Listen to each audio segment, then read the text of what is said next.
Muy buenas noches, qué gusto que nos acompañen. Este es su programa Índice Económico. Soy Marilena Vega y es un gusto saludar a Darío Celis. Darío, muy buenas noches. Buenas noches, Marilena. Qué gusto también saludarte, Rogelio Varela. Buenas noches. Darío, buenas noches. Buenas noches. Acompáñenos el día de hoy. Vamos a platicar del crecimiento económico, espejismo o realidad.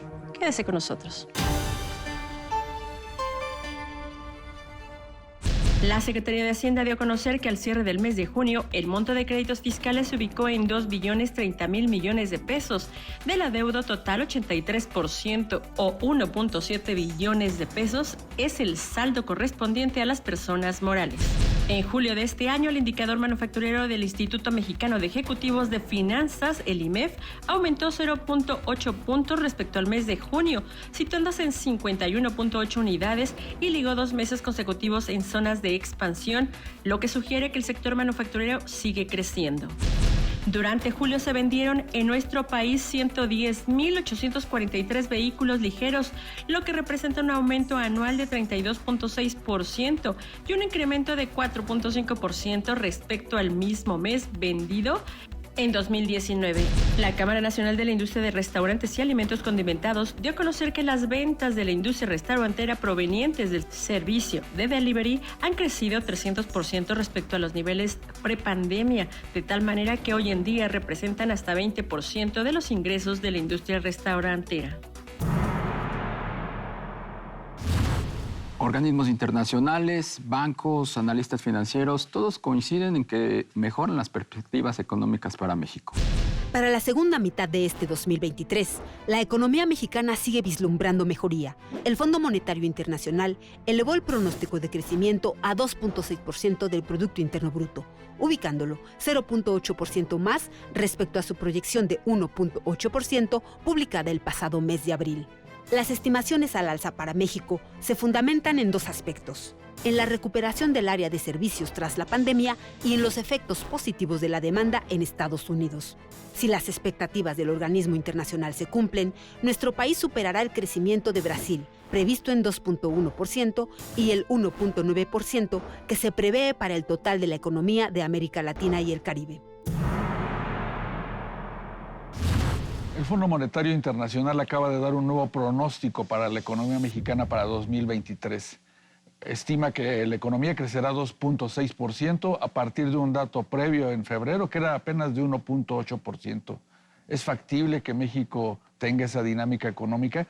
Para hablar de este tema está con nosotros Víctor Gómez Ayala, analista del ITAM, analista independiente. Víctor, buenas noches. ¿Qué tal? Buenas noches, Rogelio. Gracias, Darío. Buenas noches. Elena, me gusta estar con ustedes. Pues el FMI se suma a todas las entidades, bancos, corredurías que están revisando en alza el pronóstico económico para México.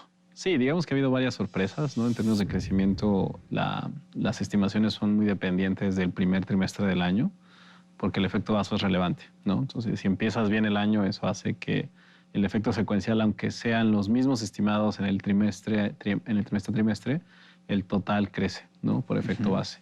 Y tuvimos un buen primer trimestre del año, hay que decirlo que sorpresivamente bueno, ¿no? La dinámica del consumo ha sido bastante robusta, se mantienen los números de crecimiento del año pasado y a eso hay que añadir una ola reciente en la inversión, ¿no? Comentábamos que dentro de la inversión la parte de construcción ha sorprendido, y creo que hay un impulso ahí que tiene que ver con flujos externos que es relevante de analizar. Entonces, la posibilidad de una posible recesión para este año, por lo menos, ¿desaparece, Víctor? Yo te diría que prácticamente se hace cero. El riesgo de recesión en Estados Unidos era importante a inicios del año. Recrudeció bastante con la quiebra de los bancos que vimos por esta mala administración de riesgo, sobre todo de tasas. Y había un temor de que esto fuera un poco más sistémico, ¿no? De que pudiera contagiar a bancos más grandes. Vimos acciones muy decididas de la Reserva Federal, del Banco Central Europeo, del Banco de Inglaterra para contener cualquier riesgo, sobre todo con Credit Suisse, que era un banco más grande, ¿no?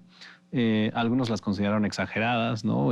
Quizás pudieron ser desmedidas y generar incentivos perversos, ¿no? A que gente con problemas de riesgo decidiera caer en default, ¿no? Pero afortunadamente no fue esa la situación y parece que el riesgo de que el endurecimiento de las condiciones monetarias en Estados Unidos pudiera crear quiebras adicionales en bancos, pues ha desvanecido de manera importante, ¿no?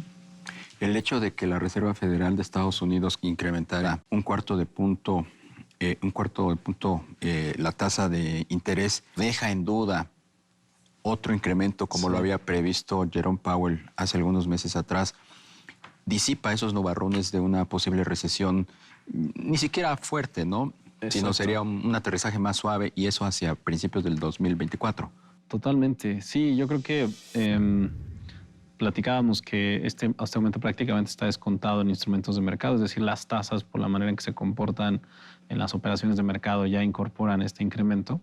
Creo que el principal temor de Powell y de la Junta que gobierna la Reserva Federal, el Comité de Política Monetaria de Mercado Abierto, es que empiece el mercado tan pronto con este optimismo a descontar recortes a la tasa a finales de este año, ¿no?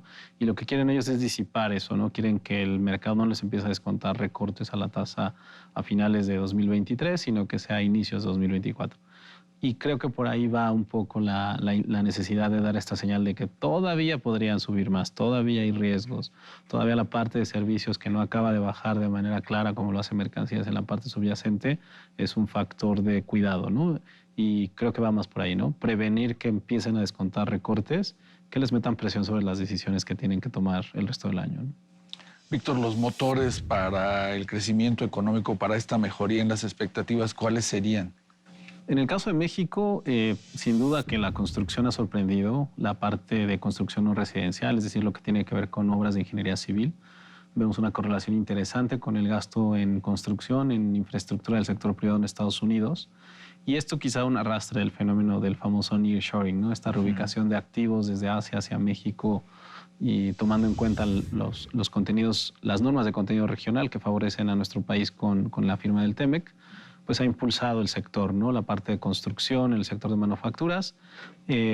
Al menos en la preparación hay diferentes anuncios, por ahí diferentes bancos han compilado toda la serie de anuncios que se han hecho. Son proyectos que están en marcha, que están en construcción, pero ya vemos un repunte, ¿no? Cifras en obras de ingeniería civil en mayo cercanas al 30% en su comparación anual en términos reales, ¿no? Y eso no se había visto antes, ¿no? No se había visto. Digo, hay que tomar en cuenta que la base de comparación es muy baja, la inversión se había caído desde finales de 2018, ¿no? Con la cancelación del aeropuerto de Texcoco habíamos visto un clima de elevada incertidumbre y luego con la pandemia pues esto recrudece, ¿no? La construcción se había mantenido muy baja para el país en los últimos prácticamente 4 años y bueno, es positivo en el sentido de que está creciendo de manera muy acelerada.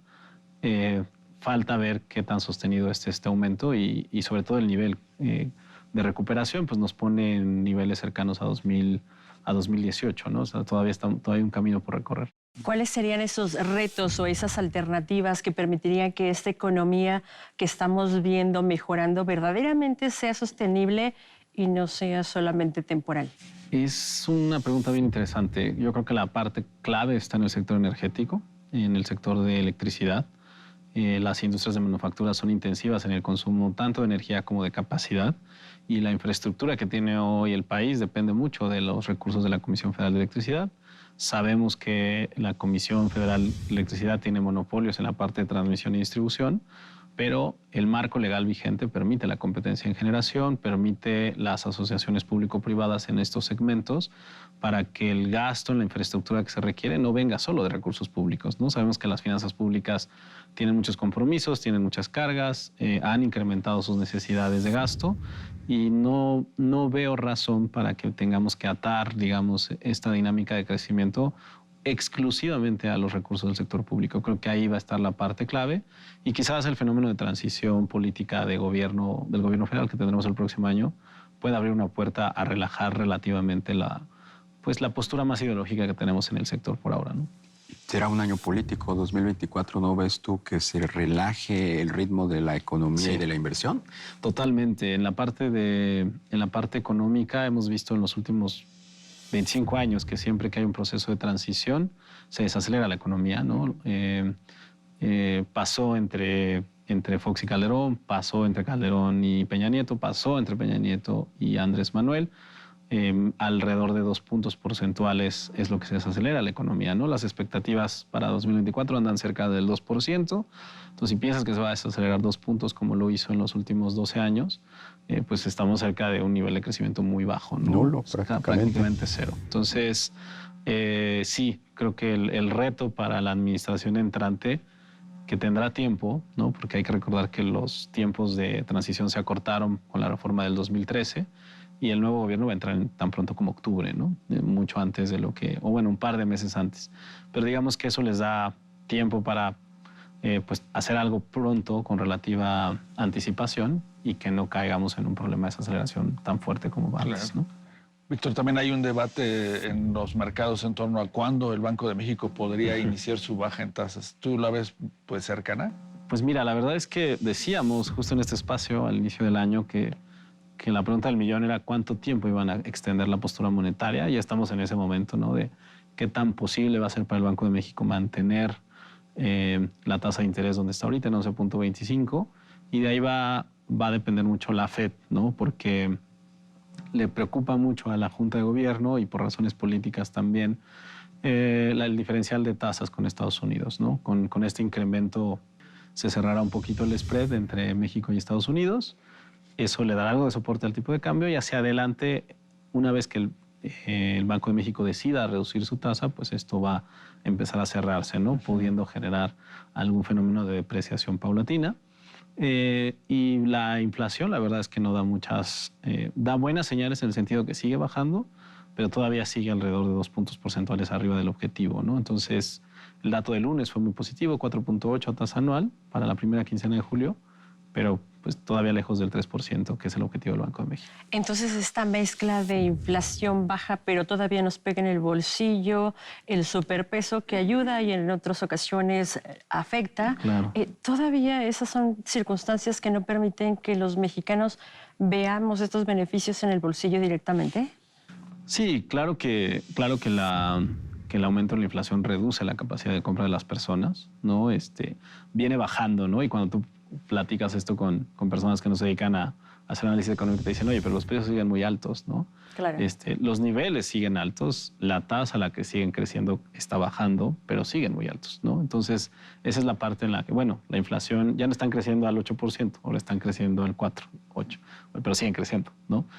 Y los salarios, aunque las cifras del IMSS, por ejemplo, los salarios medios de cotización reportan incrementos reales por arriba del 4 o 5%, pues no son números, pues, que te puedan decir, bueno, me sobrepongo de todos los incrementos acumulados en la inflación de los últimos 2 años, ¿no? Entonces, sí, creo que en la carrera de salarios y precios, pues necesitamos otro tipo de elementos. El impulso a la economía es fundamental para ganar esa carrera por el lado del bienestar, ¿no? Pues economía en mejoría, pero también con muchos retos. Víctor, muchas gracias por acompañarnos esta noche. Muchas gracias a ti, Rogelio, gracias a ustedes por la conversación. Pues es una realidad, no es espejismo, que las condiciones económicas mejoran no solamente en México, sino a nivel internacional y principalmente con nuestro socio estadounidense, pero todavía hay retos, Darío. Sin duda, y los retos pues es crear las condiciones macroeconómicas para que los inversionistas sigan confiando y sigan trayendo sus capitales al país. Sí, sobre todo en un ambiente donde las tasas de interés pues todavía seguirán altas por un tiempo, en la medida en que pues esa variable siga gravitando en los mercados, pues las decisiones de inversión tendrán que analizarse muy bien, Darío, Marilena. Pues muchísimas gracias. Darío Celis, muy buenas noches. Buenas noches, Marilena. Rogelio Varela, buenas Marilena, noches. Rogelio. Darío. Buenas noches. Gracias y muy buenas noches por habernos acompañado. Pásela bien y lo esperamos la próxima semana aquí en Índice Económico por ADN 40. Hasta entonces.